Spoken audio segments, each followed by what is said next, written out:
छोटे से गांव बिसनपुर में एक दर्जी रामू अपने छोटी सी दुकान में कपड़े सिलने का काम करता था। रामू की उम्र लगभग 50 साल की थी और उसने अपने जीवन का अधिकांश समय इसी काम में बिताया था।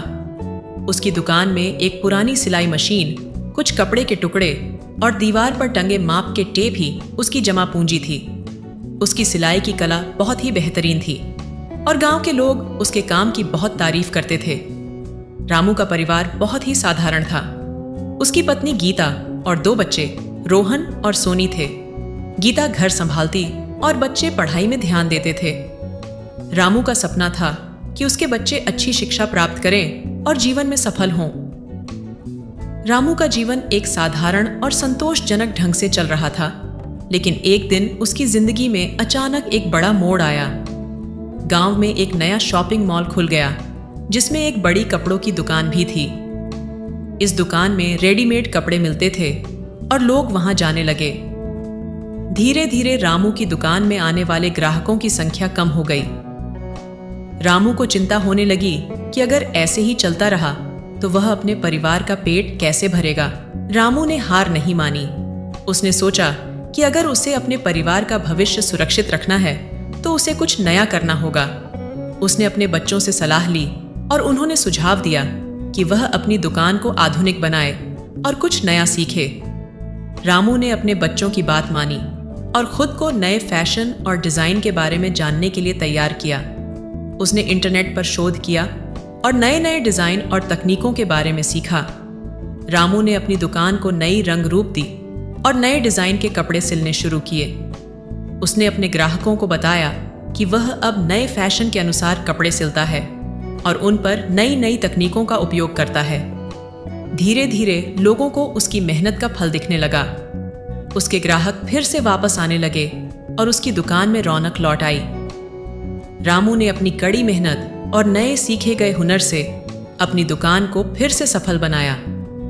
रामू की मेहनत और लगन ने उसे सफलता की ओर बढ़ाया।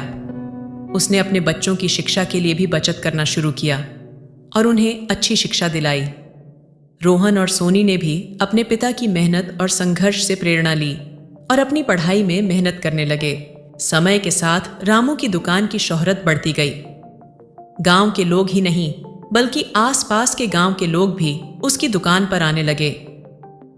रामू ने अपने काम में और भी सुधार किया और नए नए प्रयोग किए।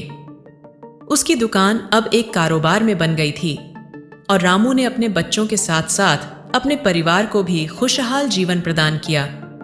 रामू की मेहनत का फल उसके बच्चों की सफलता में भी दिखा।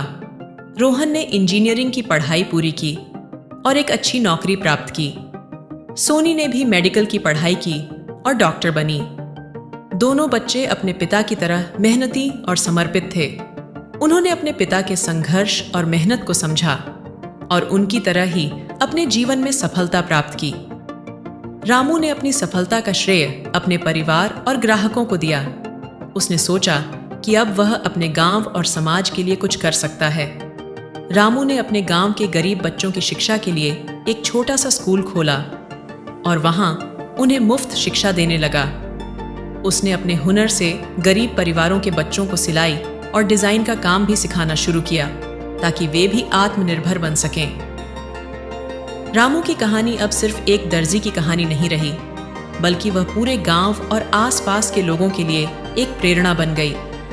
उसकी मेहनत, संघर्ष और सफलता की कहानी हर किसी के दिल को छू जाती। लोग रामू की तारीफ करते नहीं थकते थे और उसकी कहानी से प्रेरणा लेकर अपने जीवन में भी मेहनत और लगन का महत्व समझते। रामू की मेहनत और लगन ने उसे एक नई पहचान दी। वह अब सिर्फ एक दर्जी नहीं था, बल्कि एक सफल व्यवसायी और समाज सेवी भी था। उसकी दुकान की शोहरत अब दूर दूर तक फैल गई थी और लोग उसके काम की तारीफ करते थे। रामू ने अपने जीवन में आए कठिनाइयों का सामना हौसले और मेहनत से किया और उन्हें सफलता में बदल दिया।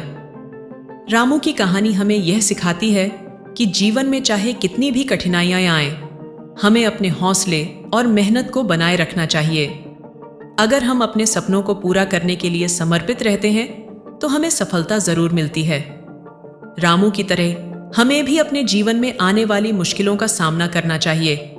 और अपने हौसले से उन्हें पार करना चाहिए।